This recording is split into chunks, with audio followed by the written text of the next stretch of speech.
I'm Dick Billows, and you're probably saying to yourself, what is he doing on the beach? This is supposed to be program and portfolio management.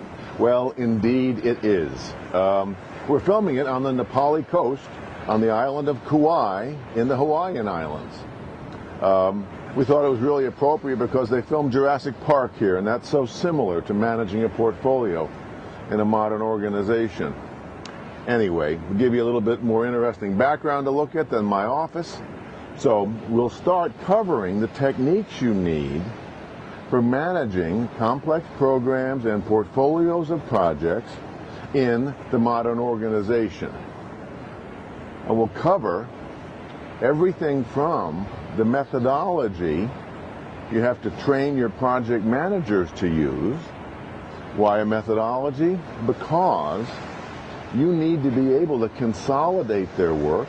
You want everybody in the organization to be getting a consistent approach to defining success, planning the achievements that have to be delivered as part of the project, and a consistent approach to tracking. So you can't let your project managers do it their own way. You have to have a best practices methodology, and we'll cover that first. You may know some of that stuff, you may not, but it's the kind of methodology you need to enforce with all your project managers and on all your projects. The one we'll talk about is scalable, so you don't overkill the little ones, but you have enough technique on the big ones to control risk and do a good job of estimating. So we'll start with that, and then we'll move on to the estimating process, risk management across the portfolio, dealing with project teams and dealing with the personalities in the executive group, because they're the people you have to influence. And last of all, we'll talk about the actual portfolio management techniques that you need to use in the organization, and that's the process you need to sell to the executive group. During the course, we're going to give you a chance to make some presentations to a difficult executive group, handle their questions, and also persuade them to use best practices on all the projects you're going to manage for them. Sounds like a lot of work, so we better get started. As I said, we're going to want to have a consistent methodology across all of the projects in your program or all of the projects in your portfolio. Why is that so important? A couple of reasons.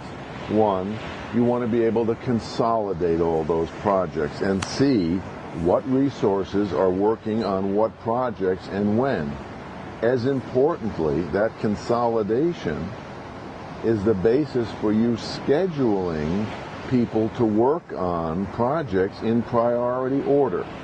So you have to have that tool, and that's done every week because the priorities are going to change every week. So you have to have a foundation of this consecutive and consistent methodology just so you can manage with data rather than running around trying to find out how each project is doing. The other reason is you want your project managers to be taking a consistent approach with executives, so no matter which of your people they deal with, the executive is being asked the same questions on the front end. The decomposition is the same. We're working with measured achievements, measured deliverables, not frenzied activities, so that everybody in the organization gets used to the methodology you use and your project managers use. And that's where consistent success comes from. So we have to have a consistent methodology, and as I mentioned, we have to be working with deliverables, and we're defining deliverables by a measure. What's the acceptance criteria of a deliverable? As an example, we don't say improve customer phone service. The deliverable is 90% of our customers are on hold for less than 15 seconds. That's a deliverable, and the measure, the acceptance criteria for the deliverable. No tangible merchandise involved, but it's still a deliverable that we can measure. So we want project plans that are filled with deliverables and those acceptance definitions. Then we want to have all of the projects planned with work and availability of the resource, not just start and finish dates. Why? Because without work estimates, we can't control people's utilization and look at the workloads we're assigning to people. We also have to have schedules that are dynamic in the sense they're based on predecessor relationships, so every time something changes, we use the software to update the project where we had the change, and all of the other projects in the portfolio reflect that, and that lets us make decisions dynamically and on the spot. Last, we have to have status reports every week from everybody working on every project, so you know where the problems are while they're small. We do status reporting every couple of weeks. You have bad surprises when it's too late to do anything. So early data, early problem solving should be another best practice in your portfolio of projects. There are 3 cornerstones to making this whole thing work. And by that I mean you successfully manage a portfolio or a large program. You have to have a consistent methodology, and it's got to be scalable, because you can't just do the best practices on the big projects. You've got to do them on all the projects so you capture the total workload that people have. Otherwise, you can't manage it. You can't properly allocate it. We'll talk later on. 1 million little puppy projects eat up all the resources you need for the big pachyderm projects. We'll get into that metaphor later on, but you have to control all the work that has to be done on projects. So the methodology is applied consistently to everything, but it's scalable, so the little ones don't get buried, and the big ones have enough technique that you can protect against problems. So scalable methodology, number 1. Number 2 is we have measured business outcomes as the basis for the plan. We define deliverables in terms of acceptance criteria, and we have clear accountabilities as a result. People are accountable for a deliverable that has acceptance criteria we can measure. Then everybody knows what a good job is before they start work, and we have accountability throughout the project rather than you being the only person who feels accountable for anything. So those are the 3 cornerstones: scalable, measured business outcomes, and clear and consistent accountability across all the projects. Let's get back to that scalable methodology for a minute. Let me tell you what I mean by that. You may have 2 or 3 or 4 different levels. We'll talk about how many you need. But as an example, that lowest level of the methodology, you would have a 1-page broad brush plan. That'd be the whole planning document, nothing more than that. Then we'd go into a work breakdown structure, then we'd do our estimating, a little bit of tracking and actual results, and that's all we're doing on a small project. But it has those measured business achievements. It has the estimates of the amount of work people have to do. So you're still controlling it from a portfolio point of view. And yet we got 1 piece of paper for this plan. So it is a very small and easy to do methodology. That's important, because if you try and impose too much paperwork on small projects, the project managers won't do it. They won't comply. And you wind up with stuff happening off the books that you don't know about, and of course you can't control resources in that circumstance. A second methodology, taking a bit of a step up, instead of 5 steps, we'd have 8.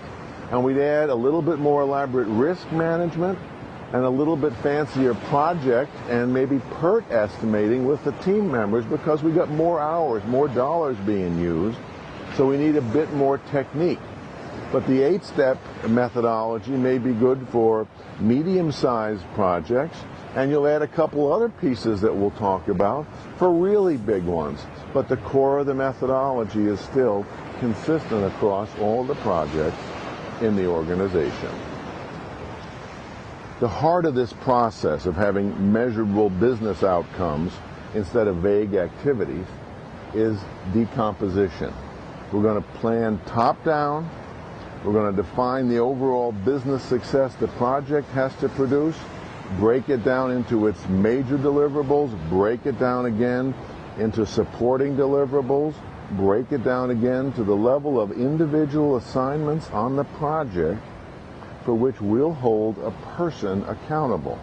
That's probably not the way you do it now, but if you want to be successful as a portfolio manager, that's what's got to be happening by your project managers. They decompose, that's a best practice, breaking big deliverables into smaller ones, but everything is measurable. When you think about it, it's one of the keys to really controlling scope, because if I don't need something, a deliverable, to produce that end result, it shouldn't be in the project. So we start controlling scope during planning and then apply the same test every week of the project. What is this measured achievement stuff we're talking about? You and your project managers have to be identifying measured achievements right at the beginning, because that's the language people like to use.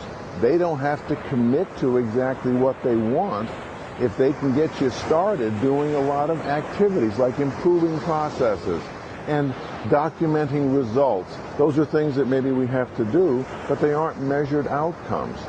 We want to start talking to people about, okay, if you want us to improve the results, what exactly is the number you want us to improve? Is it the turnaround time? Is it the error rate? Is it the number of customers who have to call back about the same question?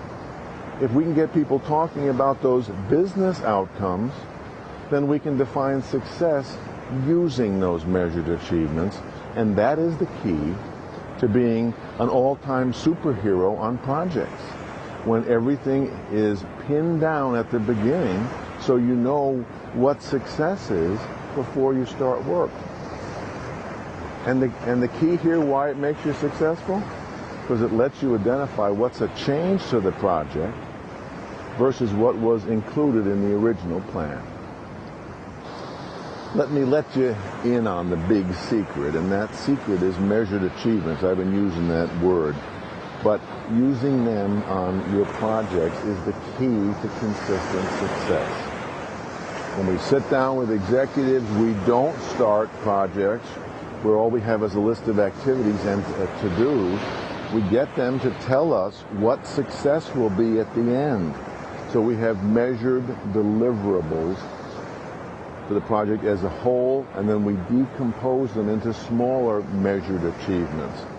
When we have those, not only is our project team clear about what they have to produce, but we can exercise scope control. And we can say what was and what was not in the original scope, because if we don't need an activity, a training class, a new form, a modification to the system, if we don't need that to produce the measure of success, it shouldn't be in the project. So we can control scope. We can identify what is a scope change. Maybe even more important, by having measured business outcomes for projects, the organization can set priorities. And that's what you're selling to executives, is you're going to work on the projects that have the big payoff. That's the key to measured achievements, and that's why we're going to spend a lot of time on them. Let's go on with this measured achievement stuff a bit more, because it's hard to do. It's the hardest thing in project management. Any idiot can make a list of activities, hundreds in minutes. Thinking up measured achievements is hard, and working with executives so that you can pin them down, frankly, to what they want is very difficult. It requires a great deal of skill, but it certainly requires that you know what a measured achievement is. So it's an objectively measurable outcome. That's the theory. It's not the date that something has to be done. It's not the budget, how much we can spend to get there. Every deliverable we're going to have in our plan is going to have a date and a budget, but it's also got to have a measured achievement. In fact, that's one of the keys to managing the trade-offs, is you have a business achievement to trade off against a cost and against the duration. We'll spend a lot of time on that. But for now, we need to define success. We've got to be saying to executives, tell me what you want. Tell me what things are going to be like when this project is done, and you get them talking. You can't just ask them for the measured achievement in the beginning, but you get them talking, and they say, well, service is going to be a lot better. Well, how's it going to be better? Well, people won't have to call with complaints so often. Well, how many people call with complaints now? Well, 10% of our customers call with a complaint. Well, how much should we reduce that for this project to be a success? Well, 4% would be great. I've got my measured achievement, and I take that and decompose it and build the rest of my project plan. Okay, I said people talk in activity formats. They talk about install the new system. Well, that's not a business outcome. We need to convert that into a measured business result. What's the point of the new system? What's the new system going to do for us? So we talk to the executive about why they want this new system, and they say, well, we want to reduce the amount of paperwork. We want to reduce the number of internal memos. And you're saying, great, by how much do you want to reduce them? What would be the success you want here? The executive says, well, we cut the memos in half. That'd be a very successful program. I've got my measured achievement again. Another one we hear a lot. Well, we got to do a better job of training our people. And we're asking questions. Well, after the training class, what do we want to happen or what don't we want to happen? How do we measure that people learn the right stuff in the training class? So we say to the executive, what's the end result? Well, I want them to answer customers' questions correctly. Well, what percentage of the answers that they give now are wrong? Oh, it must be 20%. Well, how much should we reduce that? What percentage of wrong answers would make this project a success? And the executive gives us a number, and again, we've got our achievement. And we can identify what we need to do, what other supporting deliverables we need to get that error rate on customer answers down to 5% or 2% or whatever the executive agreed to. Notice how that sets us up for not having to solve every problem. If the executive says a 5% error rate is acceptable, 20% or 15% is not, 5 is, then I'm going to identify the problems that are causing 15% of those errors, and that's what I'm going to fix in the project. I'm not going to try and fix everything. That cherry picking is something that successful project managers always do, but you have to have a measured achievement to be able to do it, to know what problems you don't have to solve as part of the project. You see how asking the same kind of questions about the next two activities would let us convert them into the achievements you see on the other side of the slide. Being able to do that conversion is something that you and your project managers need to be able to do almost subconsciously. Every time you hear the activity, you're asking questions to pin down what the measured outcome that people actually want is. Let's look at a few more conversions from activities that people talk about to measured achievements that we can use to drive our project with. And you see the difference.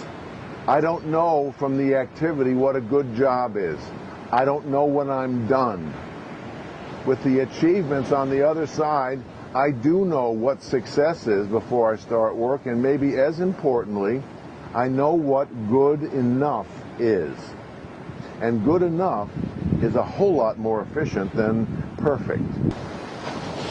As we get into measured achievements, and I think you can see this, in a division we're dealing with, you're talking to the vice president about a number of projects that are going on, and they all seem to be relatively small projects in the sense of how strategic the MOS is. We're achieving results within one operating department, and we're thinking about how can I bundle all of these projects that are improving departmental performance to have an impact on the customer in the outside world.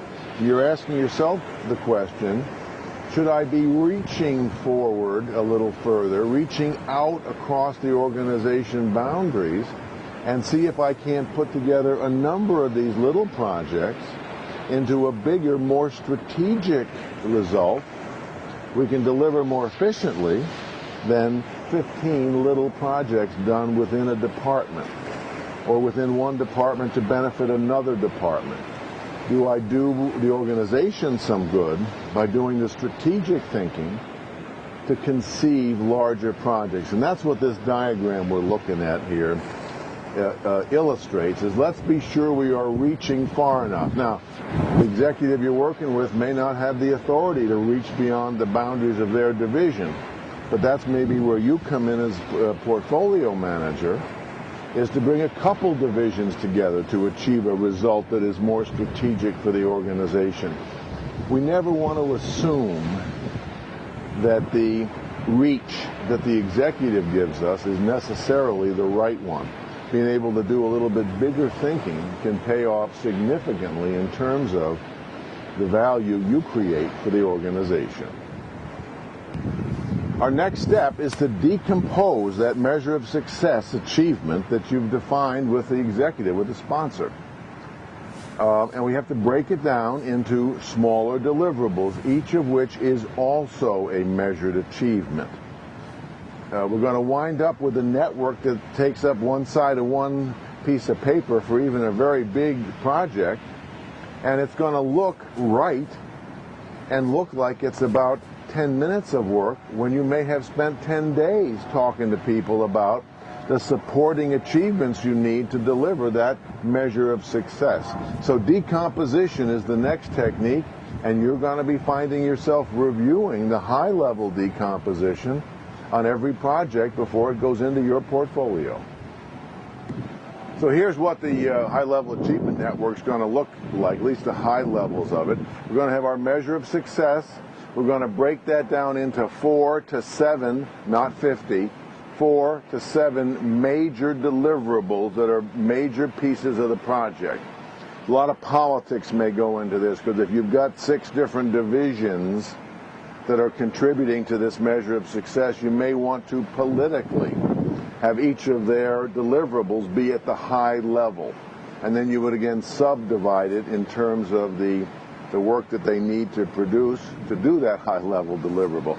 But we're working top down, not bottom up, and we're breaking each big achievement into smaller achievements, each of which is a measured business outcome. Okay, you're probably saying, how do I do this decomposition? Well, there's a number of techniques we have to learn. The first of them is incremental. It's the simplest. It's the one you'll use the most often. And it's wonderful for projects where the measure of success is increase sales by $500,000, or the measure of success is decrease costs by $500,000, or reduce the error rate from 7% to 3%, where the major deliverables are the results or share of the results that each department has to contribute. As an example, $500,000 sales increase is the MOS.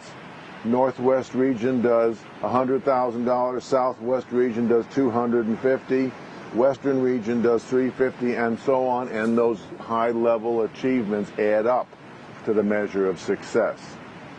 We can use incremental decomposition for turnaround time projects, where the MOS is 98% of customer orders are shipped within 24 hours. And then we use the incremental approach because we're saying the order-taking department has to finalize the order within 2 hours of the customer call. The fulfillment department has to do their job within 4 hours, and the time frames are not what those departments are doing now. The time frames add up to 24 hours. So what we're basically saying to the fulfillment department is you've got to decrease your time from 8 hours to 2 hours, because that's the high-level achievement we need here. And when I decompose that further, we're going to be talking about how I get from 8 to 2 in the fulfillment department. So incremental decomposition is the easiest of the techniques, and it's the one you'll use the most often because it's typical to have different departments contributing to the overall business achievement the project's going to produce. The second kind of decomposition we can do is sequential decomposition, and this one we always plan backwards. In other words, we start with the measure of success, and the example we have on the slide is not a bad one. We have $100,000 in sales as the measure of success, website sales, say. And to generate $100,000 in sales, we need, say, 2,000 people a month purchase on the website. And the average purchase price times 2,000 gives us our measure of success, say. And then, how many visitors do we have to have 2,000 people buy? In other words, what percentage of the visitors will buy? And if it's 10%, then we need 20,000 visitors to have 2,000 customers. And that's sequential decomposition. We're coming up with the measures. We're not thinking about how we're going to get 20,000 people to come to the website. What we're saying is we need that number to get 2,000 purchasers, or we need to figure out a way to have a higher percentage than 10% buy once they visit our website. And then we back through, and 20,000 visitors might translate to a certain Google position.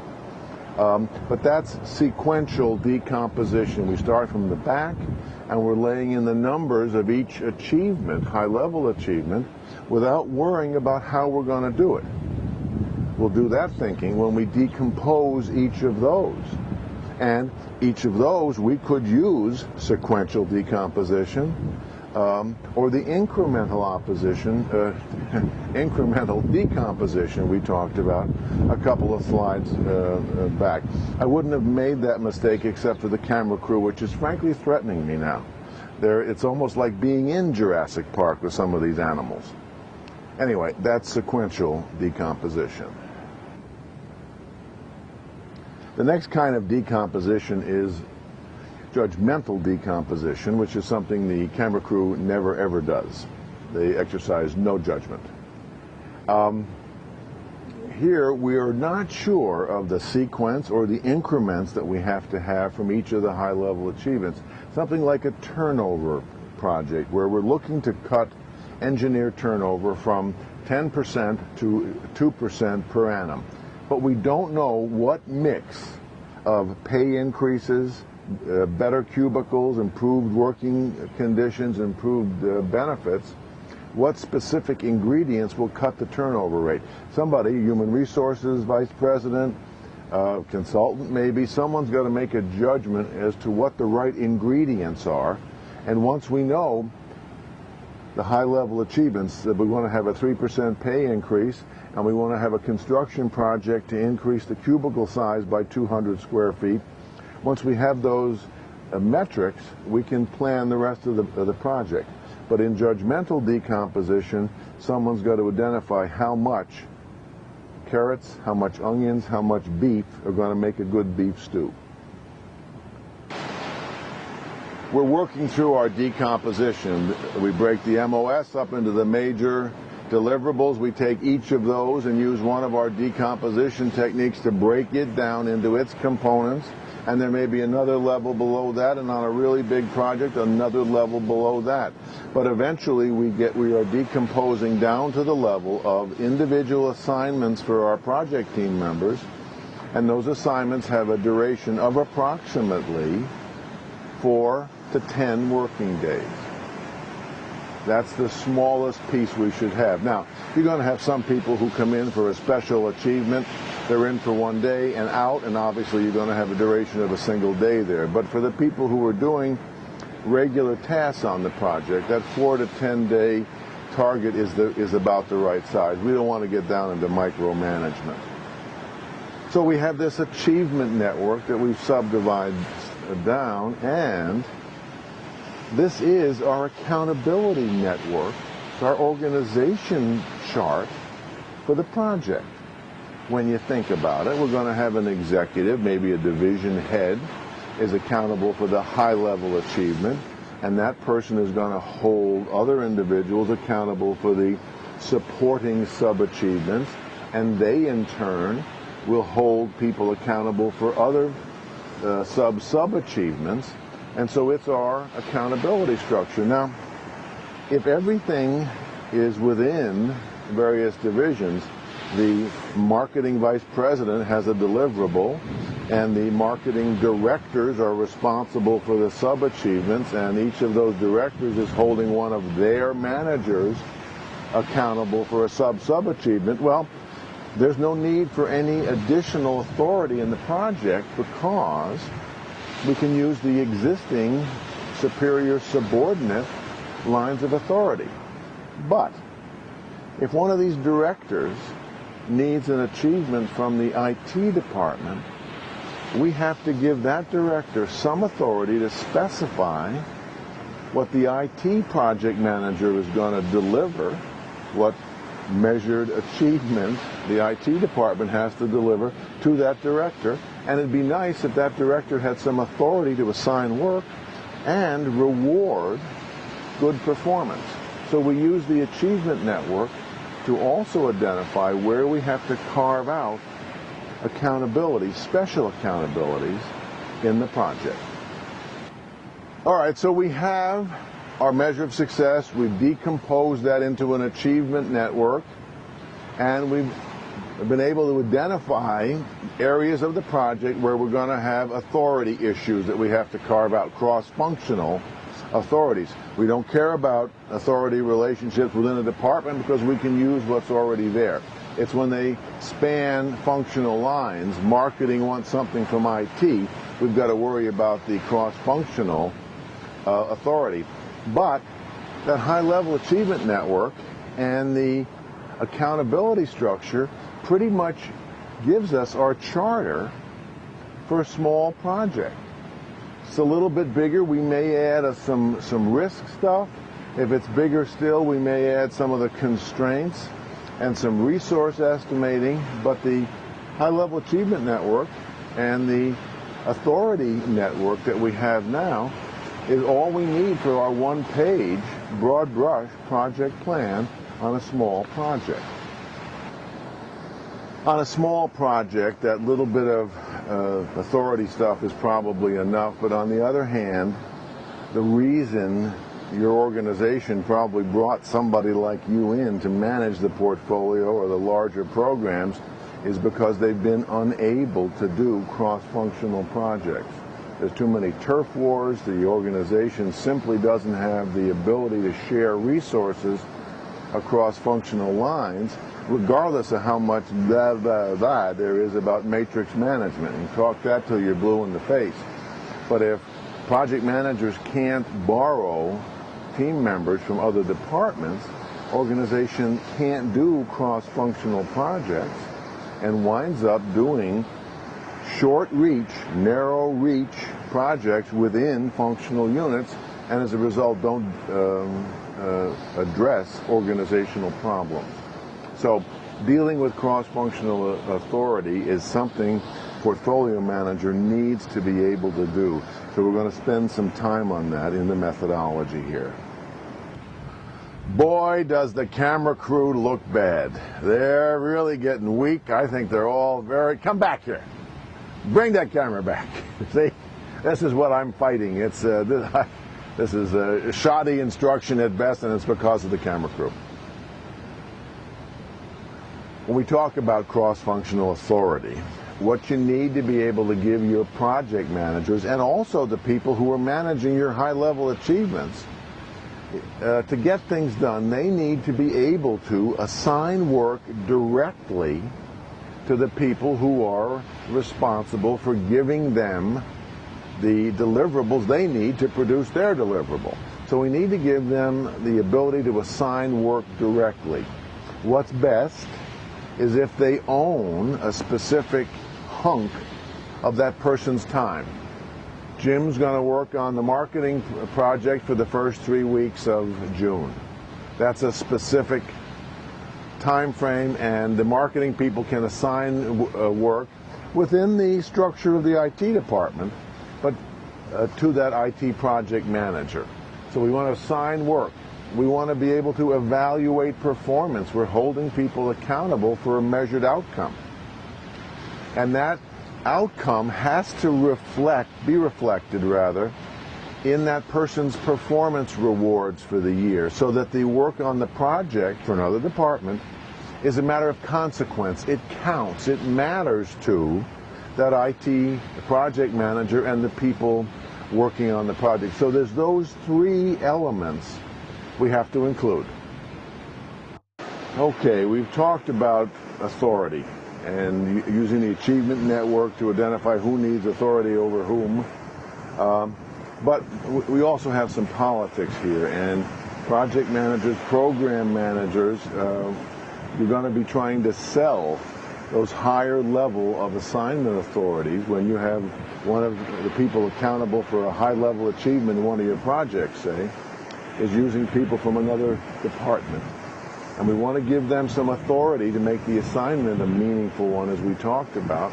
But we need to pick our shots. You don't have that much political capital, particularly when you're running multiple projects, that you can try and get that direct assignment and direct reward authority over every person on every project. That's just not going to happen. No organization is going to give it to you, no matter how much they talk about being a matrixed organization. So you have to pick your shots. And if I have an assignment where people are working for a relatively short period of time, a week or 10 days, and it's not on the critical path, and it's for a person they know, maybe not a direct subordinate, but there's a relationship there, I'm not going to spend a lot of capital trying to get higher authority. On the other hand, if it's a very significant, large achievement, and the person's going to be working on the project for a long duration, maybe 3/4 time for 6 months, I start to be able to make a much better case for that reward authority, don't I? Because that's half the person's year, a quarter of their year is going to be devoted to your project, so I can make an argument for that reward authority and for owning a hunk of time where your people can make assignments directly. Obviously, high-risk achievements are a good argument for high levels of authority. So you have to pick your shots, sort of juggling these things across all your projects and across all of the assignments within those projects. Now, don't think about this authority over borrowed resources, people from other functional units, as an all-or-nothing kind of a game. It's not. There are various shadings and degrees of authority, and I think it's nice if you can make this a common language with your executives so that they know what you're talking about. At the high end, where you're saying a person in the accountability structure for the project should have full superior subordinate kind of authority. In other words, the person in the project becomes that person's boss. Now you have that for a lot of people. If you have a IT achievement or a facilities achievement in your project, well, the person responsible for that, the project manager in IT or in facilities, is going to have full superior subordinate authority over the people from their own department. So you have a lot of that. But there are also times when you have to settle for, at the low end, in the hopper kind of authority. And that's where people say, oh yes, I've got your project task. It's in the hopper. As soon as we have time, we'll get to it. Now, that's obviously not desirable. And as you see on the slide, there are gradations between those two. And we negotiate for as much authority as we can reasonably justify for a given achievement. And we're also going to have a risk, assumptions, and constraints section of our broad brush plan. Maybe a couple of sentences, but we want to identify the risks where we need some help to mitigate them. We have a whole discussion of risk coming up, but dealing with risk on the front end is a best practice, and you want to have that in your methodology along with the authority we've just talked about. So we cover those two things not after problems arise in the middle of the project, but we cover them on the front end. We want to use that charter as if we're throwing gasoline on smoldering embers. And if people don't want to lend us resources and give us authority to manage them, we'd much rather surface the issue before we start work than halfway through the project. And the same is true for a risk. We don't want to be talking about risk responses and contingency plans when the risk occurs. We want to identify them up front and get some executive help.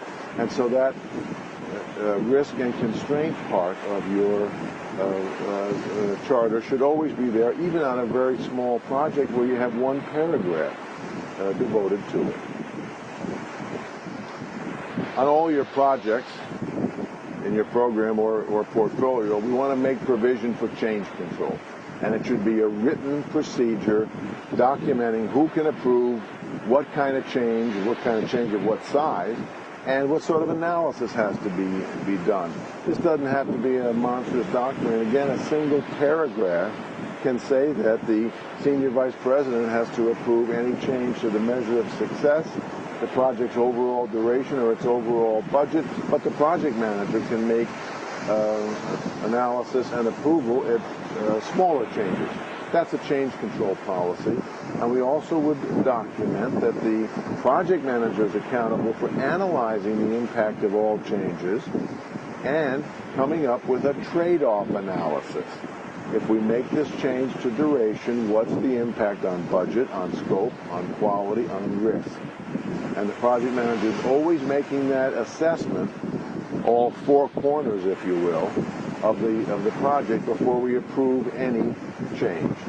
And so best practice is always to have change control, and if you can get the organization to agree to a consistent policy across all the projects, we're that much better off.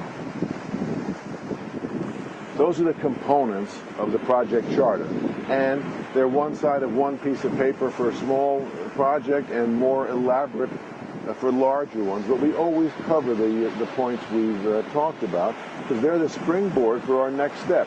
Once the charter is approved, the broad brush plan is approved by the sponsor and stakeholders, we launch into building the work breakdown structure, doing our dynamic scheduling, developing work packages for every team member as the basis of the estimating, and then into our schedule approval, trade-off analysis, optimization, and then we implement the project.